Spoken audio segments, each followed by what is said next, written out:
मी रमेश खंडू गवळी. रमेश भाऊ नमस्कार. हा, नमस्कार दादा. बोला. दादा, माझ्या अनुभवामध्ये मी 35-30 वर्षापासून या चाळीसगावात रहिवासी म्हणून आलेलो आहे. भरपूर आमदार बघितले, खासदार बघितले, अनुभव घेतले त्यांचे, पण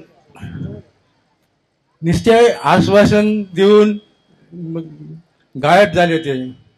पण तुम्ही आले, मारुतीच्या मंदिरावर आले होते. तुम्ही म्हणाले की तुमच्या पुढे आम्ही घराने मांडले होते की रस्त्याने दादा असं नाही तसं नाही. तुम्ही पहिल्या वेळेस आले होते. मग त्यावेळेस तुम्ही आश्वासन दिलं का आम्ही रोड बीड सर्व कामं करू बा तुमचे.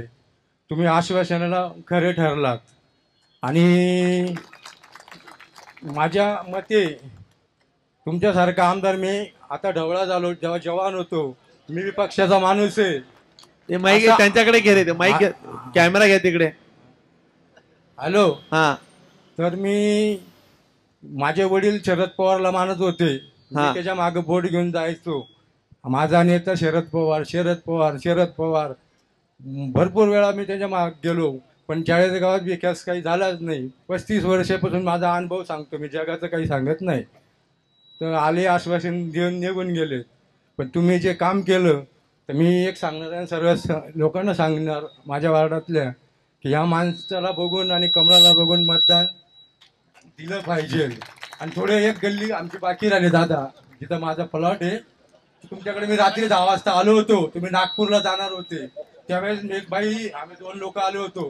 तुम्ही मला सांगितलं दादा ते तुमचे काय सागर भाऊ, परवीन मराठाला तुम्ही सांगितलं, पण काही काळानिमित्त निघून गेला.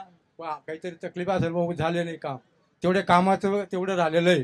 बाकी सर्व मी आश्वासन देतो मला की तुम्ही भरपूर मतांनी यांना निवडून देण्याचं काम करा. कारण असला माणूस चाळीसगावात पहिल्यांदा मिळालेला आहे. बाकी सर्व काही गेलेले.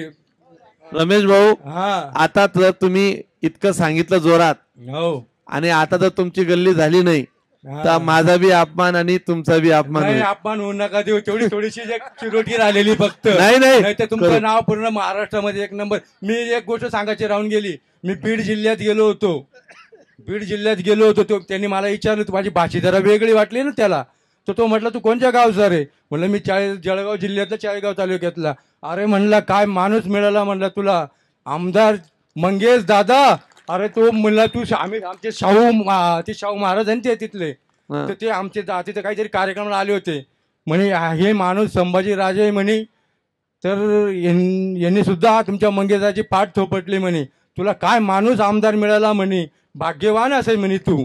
असं तुमचं नाव मी बीड जिल्ह्यात ऐकलं दादा. मग तिकडे जाऊ का आता. नाही ऐकलं बा, त्यांनी सांगितलं की दादा सारखे माणसं तुम्हाला ठीक आहे, धन्यवाद. हो रमेश भाऊ, तुम्ही सांगितलं ती गल्ली मी करतो, काळजी करू नका.